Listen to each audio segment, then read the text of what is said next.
Good morning. Welcome, welcome, welcome, welcome to the First Universalist Church of Rochester, where we are called to nurture the spirit and to serve the community. I am Reverend Lane-Mairead Campbell, and I use they, them pronouns, and I am privileged and honored to be the settled minister here in this congregation at First Universalist. Joining me this morning in leading worship is the fantabulous Dolores DeLamba, using she, her pronouns, as our worship associate. Reverend Michelle Yates will be joining us using she, her pronouns, doing our story this morning. The unstoppable Dr. Brock Chesvold, our fabulous music director, using he, him pronouns. I just love you so much. I always have to really vamp you up. That piano piece this morning was awesome. Thank you. And of course, we have Jack Cunningham using he, him pronouns on the tech deck. Jack, thank you so much. Lisa Gwinner is grushing. She's both online and in person. Wow, what a talent. And also Karen Labraco is joining us online for our online ministry team using she, her pronouns. Thank you so much, Karen, for making sure our service is accessible. If you are here today, this morning for the first, second, or third time, welcome. We are so glad that you are here. Please take a moment to fill out the visitors form that's in your order of service, on the back of your order of service, or also you can scan the QR code to be able to fill it out if you're here in person. If you're online, please click the link in the chat so we can offer you a welcome beyond just what we can offer here in this worshiping space. Before we do take a moment to get to greet one another and to get to exchange some warm greetings, let us connect both our online communities and our in-person communities. If folks could turn towards Hope back here, that's where our camera is, and offer a wave to our online community. Folks, we are so glad that you are joining us here this morning. If you are joining us online, please pop into the chat and offer a greeting so we know where you are zooming in from. And if you're here in person, please rise in body or in spirit and offer a greeting to one another.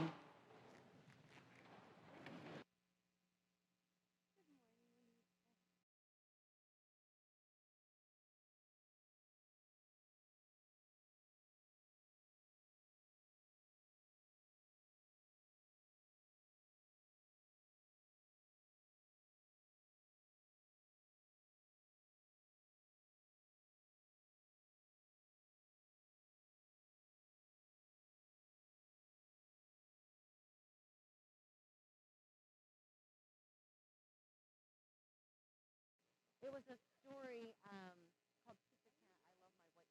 it has a song that goes with it. Yeah. Good morning, Melissa. Good to see you. Oh,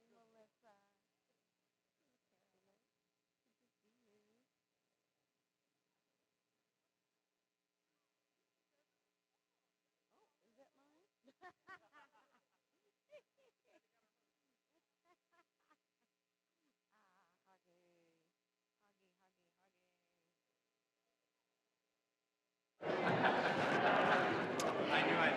Dear ones, let us join voices in singing this morning.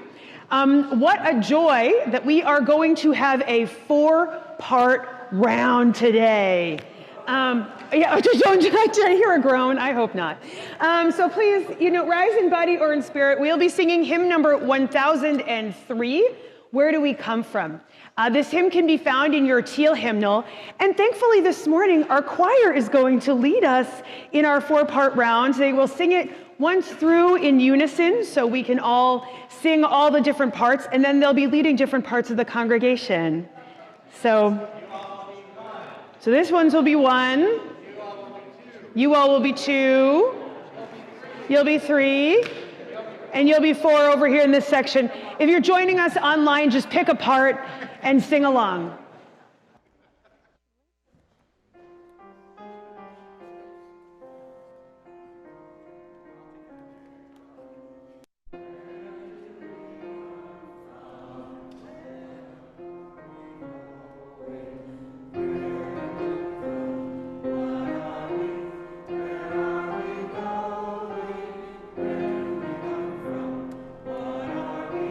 Where are we going?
sort of.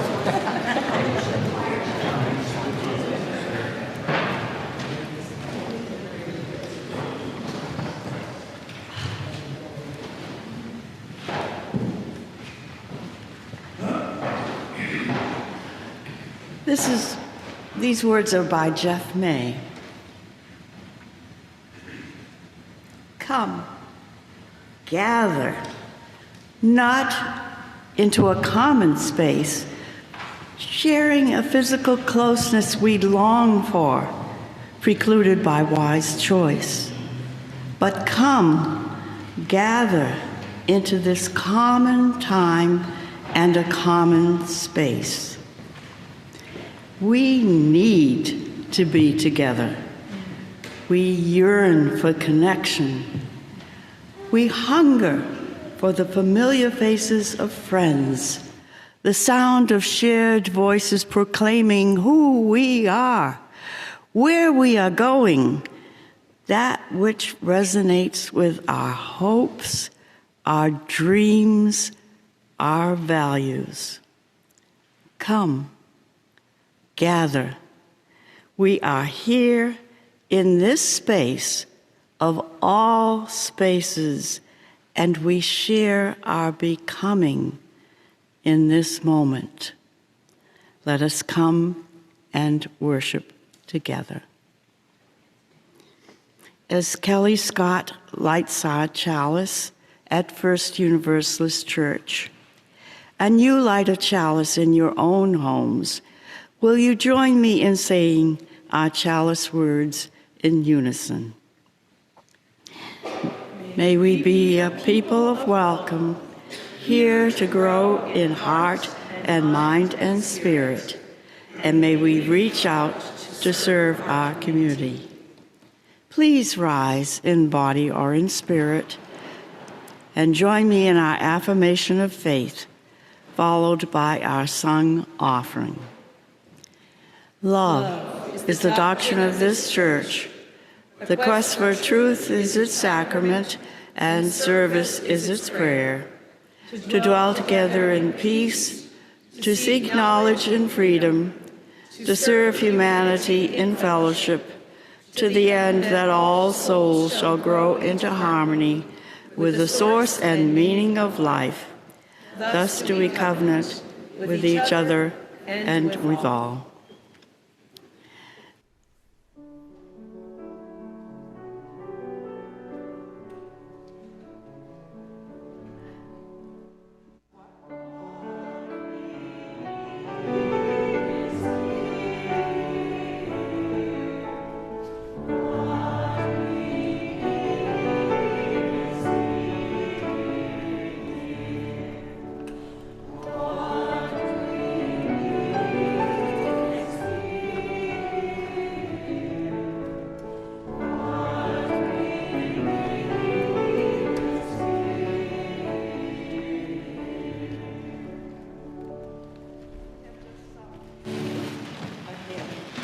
Which tells us that we have what we need to make a difference. And we are called, what, mic's down? You got it. No, you got it. Hello? Yes. Okay. We've just sung a hymn that tells us that we have what we need to make a difference. And we are called to use all of our resources to create a common good. Our song is a simple chant, and we sang it a few times through.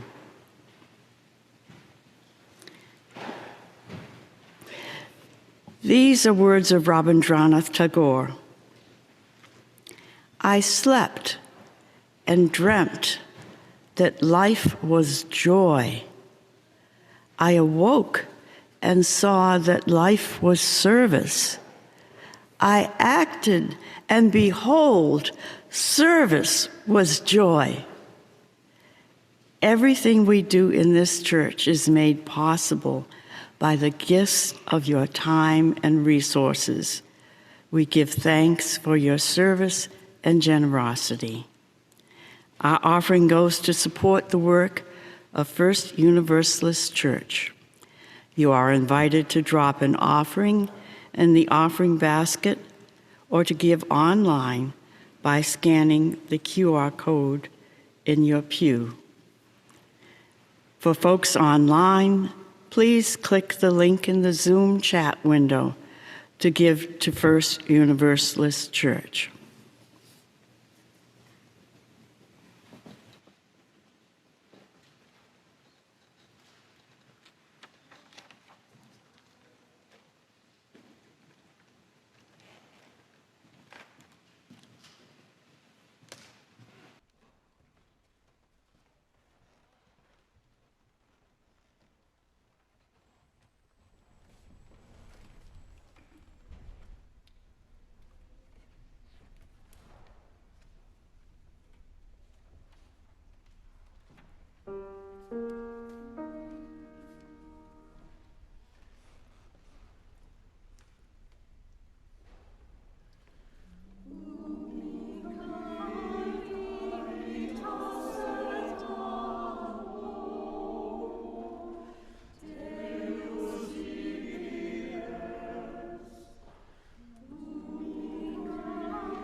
Good morning. I'd like to invite forward any of our younger friends who would like to sit with me to read the story so you can see the pictures close up. Yeah, come on down. Come on down. So find a spot to sit on our bottoms. Awesome. So today's story is called Still a Family by Brenda Reeves Sturgis, and the pictures are drawn by Jo Shin Lee. I have something special to share about this kind of story afterwards.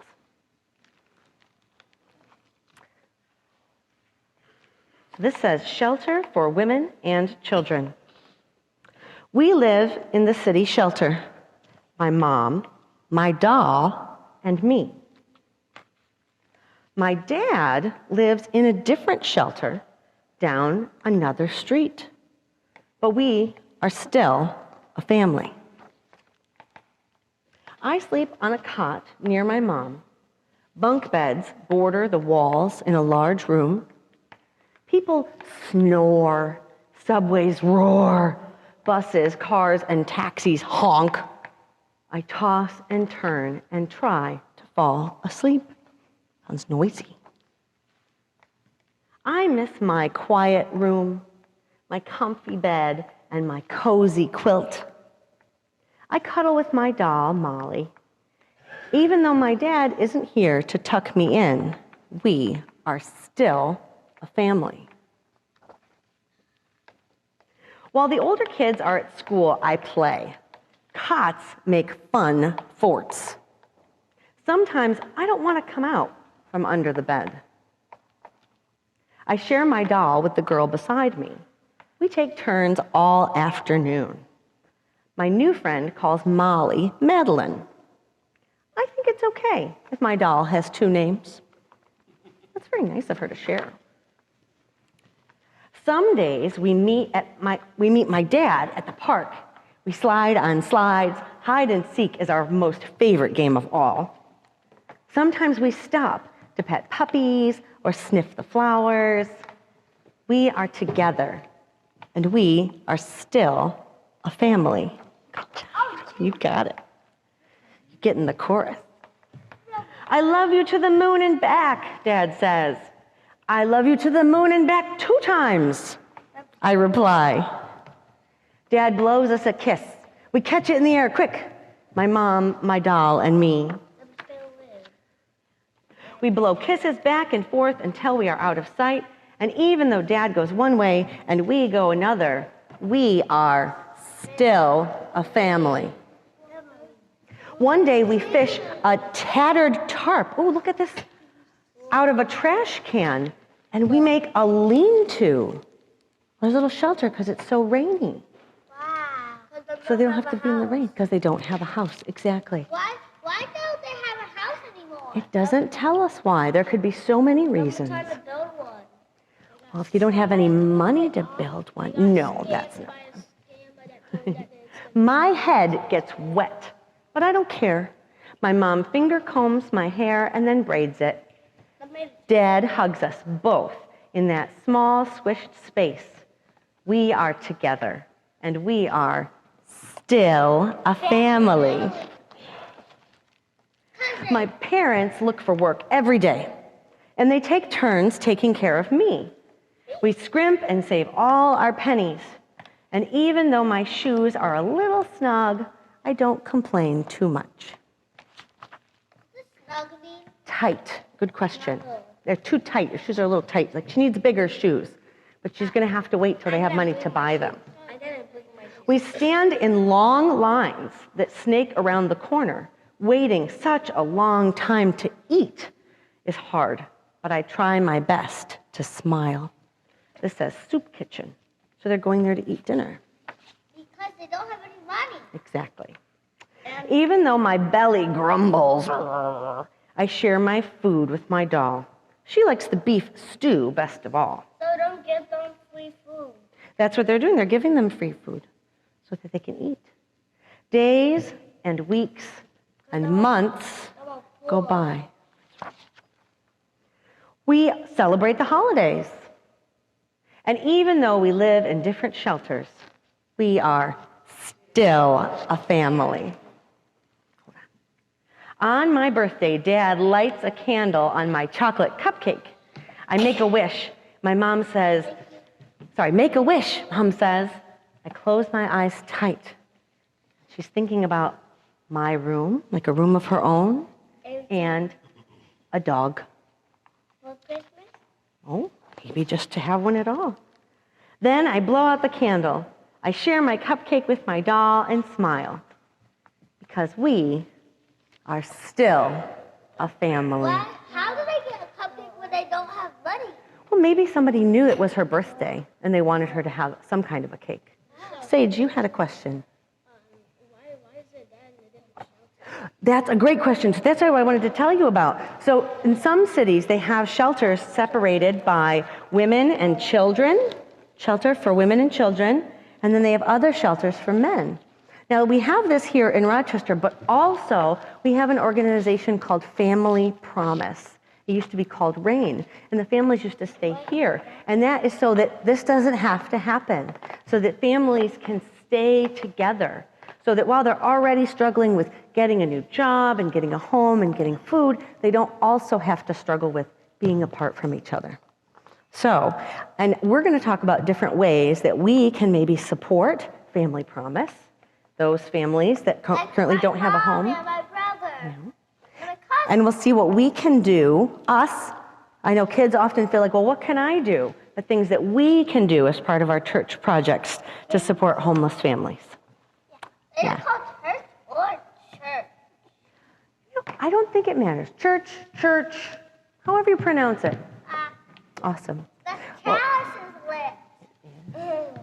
Well, thank you so much for coming up for our story. I invite you to come with us upstairs to the child care room so we can do some activities. And, but before we do that, we also, the people here, are preparing their hearts for joys and sorrows and our prayer, and we're going to sing the doxology as we head up upstairs. Are you ready?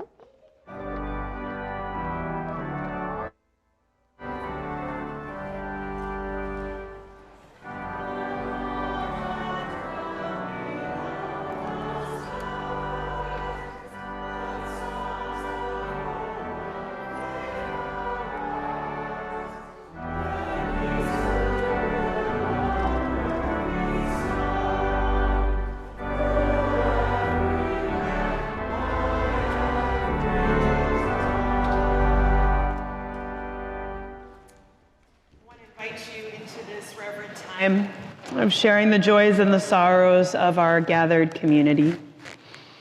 Let's just take a moment to settle in. If you would like to, you can place a hand over your heart to be able to listen from a heart-centered place wherever you are as we are worshiping together. As Dolores places stones into a bowl, I will read aloud the joys and the sorrows of our gathered community. And all online are also invited to share your joys and your sorrows in the chat. This morning, we share a joy from Bill Shubmel. Thank you to everyone who volunteered during this past Thursday's Leap Day breakfast. Every guest was provided with a warm welcome, food, clothing, and links to various services. Also, new connections were made between the homeless outreach team in our city and our church. We share a sorrow that on Leap Day, my Aunt Mary died at home in St. Paul, Minnesota. Same day, wow, surrounded by her family. Last August, a huge family gathering celebrated Aunt Mary's 100th birthday. Aunt Mary died in peace, ready for the next chapter and anxious to join beloved family members in heaven. We hold a sorrow from West for the continued violence in Gaza. We hold a joy today from John Luke's that Carol's mom is back in her senior living apartment with help from her home health aides. Awesome. We hold a sorrow this morning from Charlie Kortzel. Please keep the family of Morris Eve in your thoughts and prayers. Morris and Georgia are our neighbors, and Morris died unexpectedly a week ago at home. We hold a sorrow this morning to hold our transgender and gender nonconforming community in our hearts as we mourn the death of transgender and indigenous teen Nex Benedict, who was killed at age 16 in Oklahoma last week. We are praying for an end to anti-trans violence. We hold a joy this morning from Shirley Malone that her daughter Virginia is still recovering from her concussion after 6 weeks, and she went back to her teaching position, half days. So thankfully, glad to hear that Virginia is healing. We also hold a joy this morning for Dwight Montague. Tests came back negative for cancer. A load off my mind. Joining you in that joy.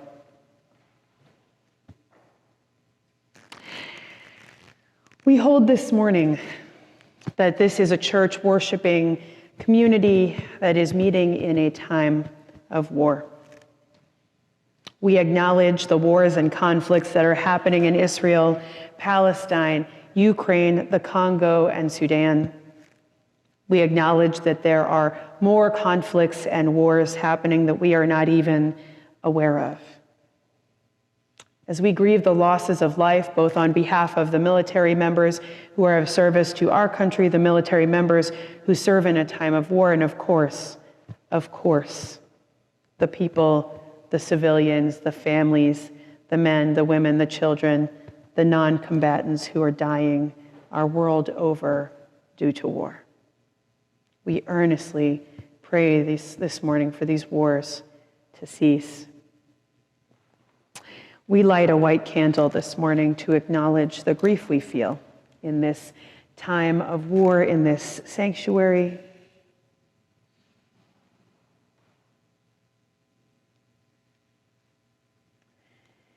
May we hold the grief of those across our world living with immense loss, displacement, poverty, and atrocity. Let us be connected by our grief. And we light a yellow candle to acknowledge the joy that can be found in the midst of all of these atrocities, to acknowledge the joys that folks still find to sustain themselves in the midst of the atrocities that people are facing as war is taking place in their backyard. Let us be connected by this life force of joy to those living through the direct impact and loss without war in their homes, backyards, and country.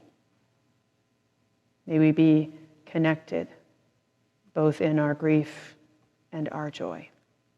We will hold a brief moment of silence to honor the many deaths that have happened this past week due to wars across our world.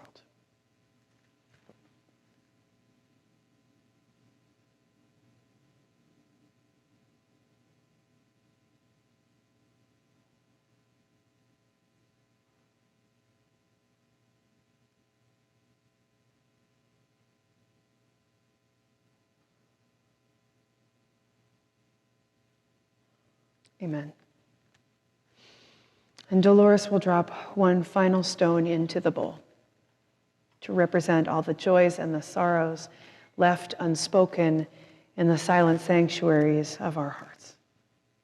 May all be held in the heart of love.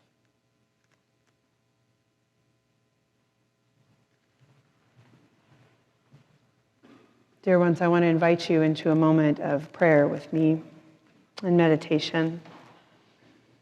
I'll invite you to just take a breath in and out, to roll your shoulders down, to close your eyes or soften your gaze. Allow your body to relax in this moment. Allow your weight to be held by the chair or the pew or the couch or wherever you find yourself.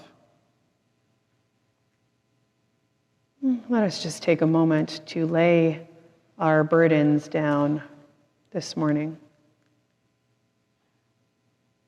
to lay our burdens at the altar of life. Let us pause here for a moment to just be with this week,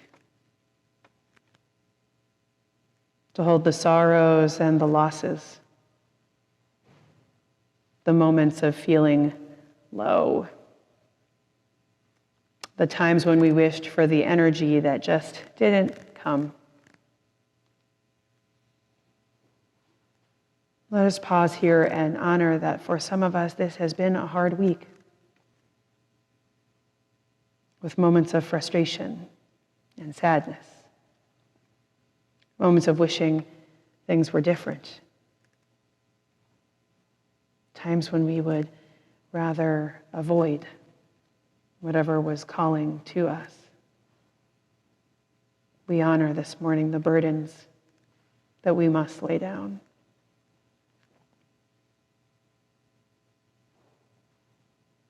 And we hold in gratitude also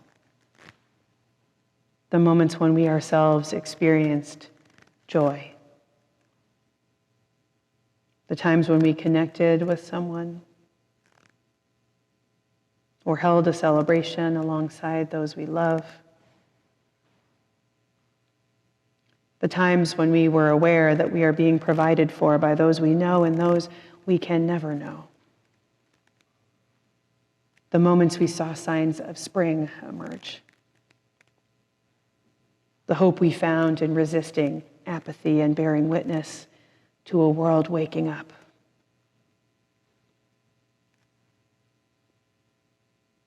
We hold it all here. Mingled in the waters of human community, we hold it all here together. It is good to be together. Let us be grateful for this community where we bring our hearts, our spirits, our minds, our bodies, our burdens, our joys, our delights, our sorrows, knowing that we can carry it all together, knowing we can carry the sorrows and the joys of our days and of this world together. Amen. Let us take some shared silence now to reflect on the sorrows and the joys we are holding together.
Out of our shared silence, let us join voices in singing our hymn of contemplation from our seats, hymn number 128, For All That Is Our Life.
On a trip I took this past summer, I was fortunate enough to arrive to this little sort of swimming pool off of the sea.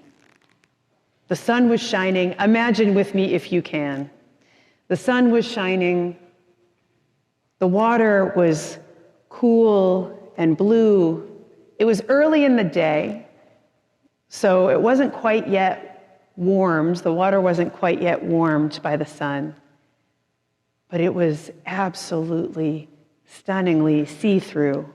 And since it was the sea, it was quite salty. There were a few people there, but it was really just me by myself. And I got into the water and waded in up until it was about up to my shoulders.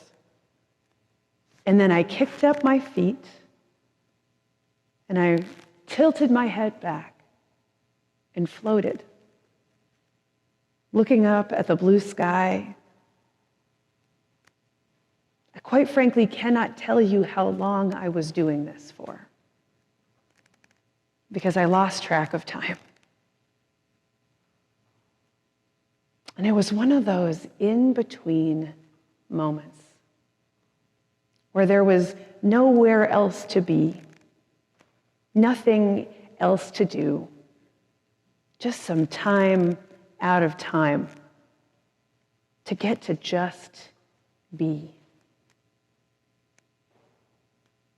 I wonder when the last time was that you had to have some time to just be, with nowhere else to go, with nothing else to do, some time out of time. Now, of course, here we are. It's March. And living in between feels just a little bit different in this season. Living in between has felt like living with a lot of questions. Not quite the sublime surrender of floating on the sea. I wonder if you have been living with some of these questions too. Is it winter or is it spring? Who will be our next president? Oh, yeah, I hear it.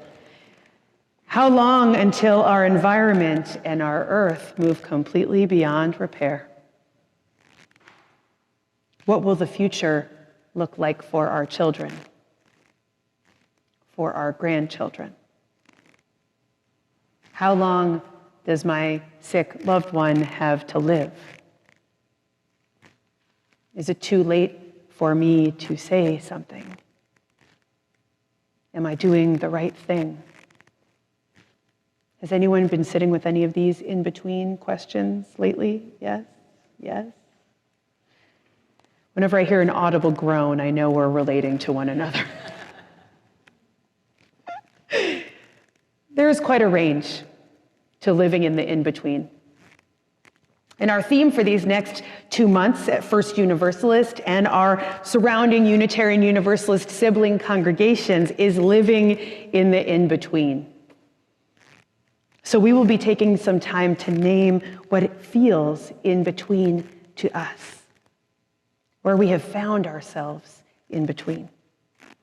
We will likely be trying to figure out together how we weather those moments of in between that feel less calm and peaceful, the questions that might sit with us, agitate us, maybe for some of us keep us up at night.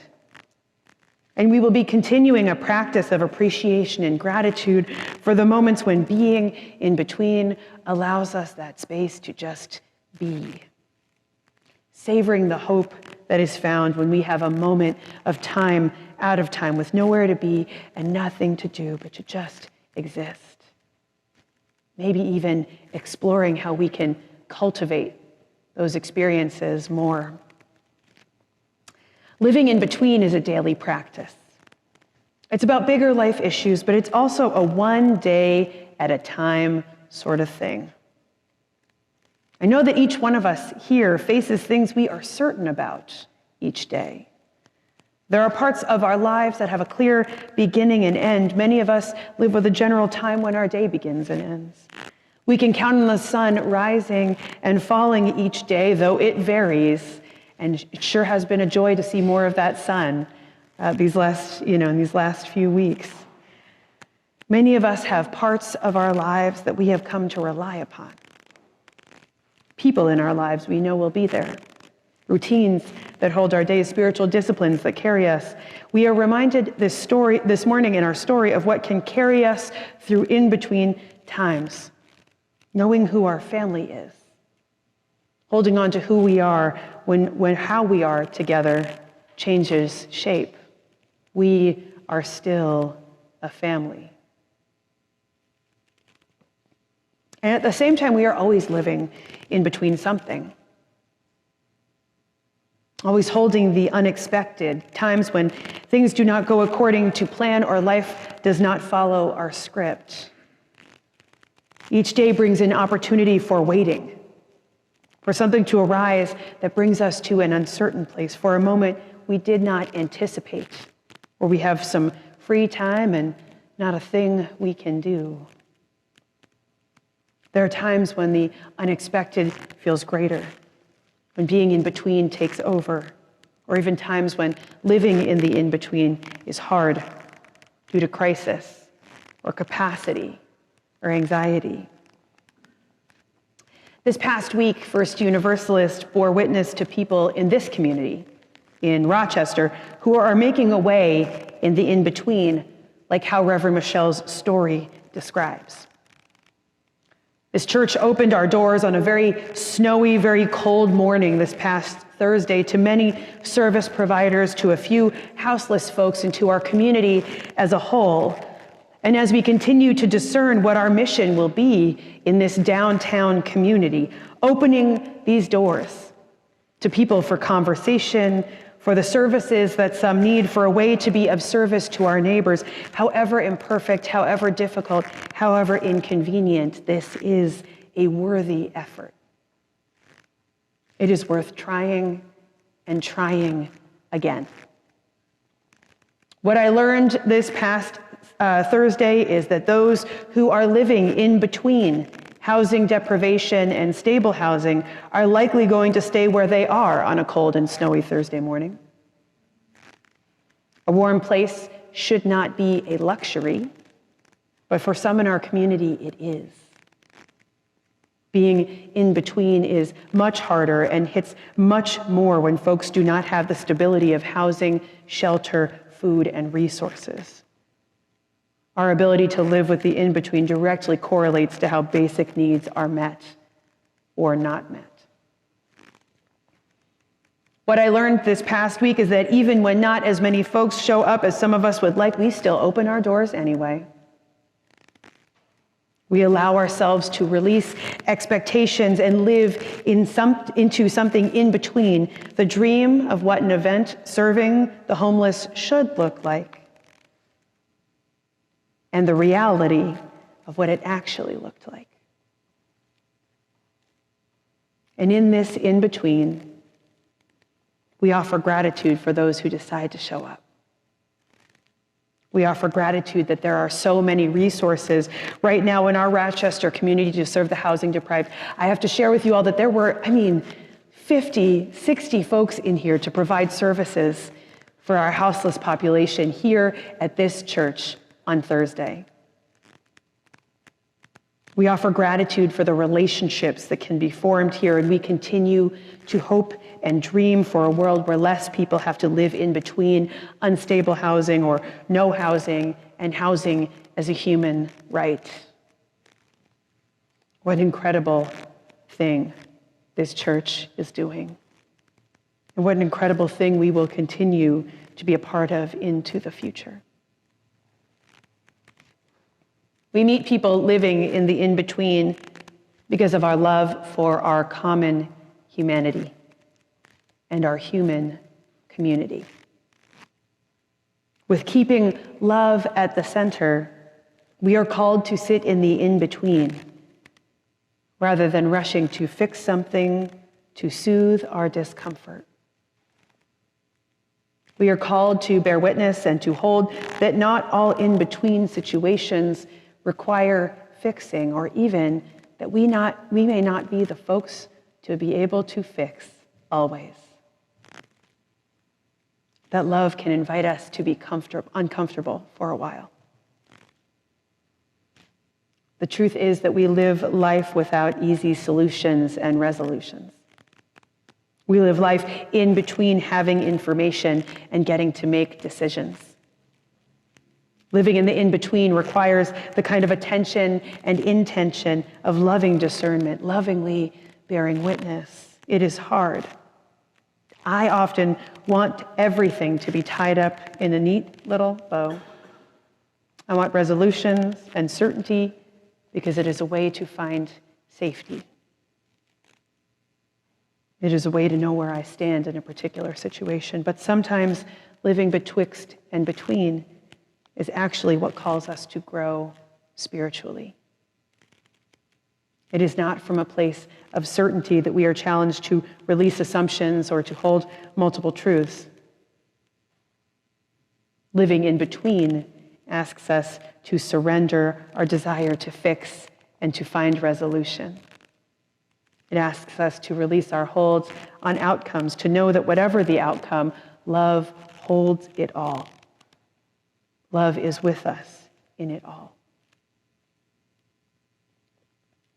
I don't know about you, but when I'm sitting with some of these in-between questions, I begin to fear. And I can give in to those fears. And fear would tell me that I need to fix, to manage, to control. Fear would tell us that we need to know what's going on. Fear would tell us that if we don't resolve the situation, the discomfort will last forever. Fear keeps us out of living in the in-between because it is uncomfortable. Fear keeps us in the doing rather than the being. Hope, love, finds a way to be in between. To know that there is some spiritual growth, some sustenance, some beauty to be found in learning to live with uncertainty and ambiguity. Hope helps us to remain humble in a world that would tell us we need to know everything. Love tells us that it's okay not to know what the next step is. Living in the in-between invites us to pause in those moments rather than pushing through to find the safety and the comfort of certainty. Hope helps us to see that being can be an important part of the human experience. Just being. What we can know this morning is that we are living in between in this very moment and will likely be doing so into the future. As we do so, let us keep love at the center of all that we do. As we continue to sit with the questions brought about by these in-between times, let us find the strength to be with those questions, rather than rushing to make hasty decisions or to find a resolution. And let us savor the moments when living in between brings us back to ourselves for a moment, to just be. Amen. Blessed be, and may it be so. As we sit with the in-between, as we sit with the invitation to just be, let us join hearts and voices in singing our closing hymn, hymn number 86, Blessed Spirit of My Life. Please rise in body or in spirit.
Please remain standing as we extinguish our chalice flame and share in our unison words together that are printed up on the screen.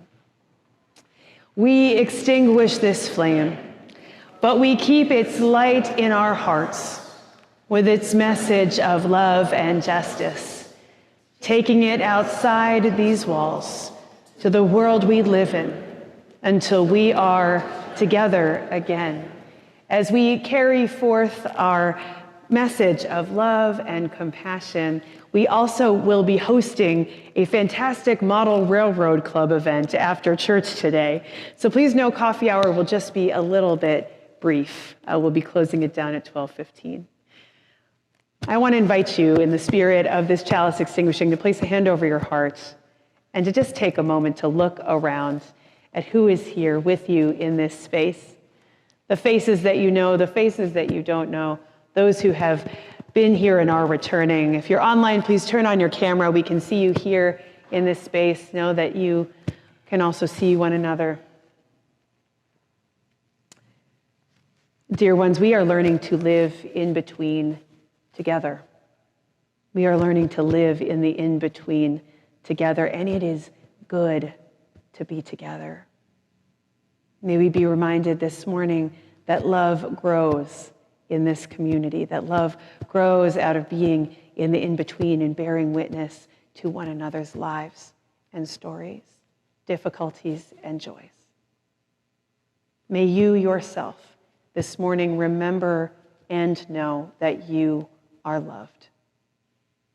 And may you go and be that love to whomever you meet in the days and moments ahead. Amen. Blessed be. May it be so.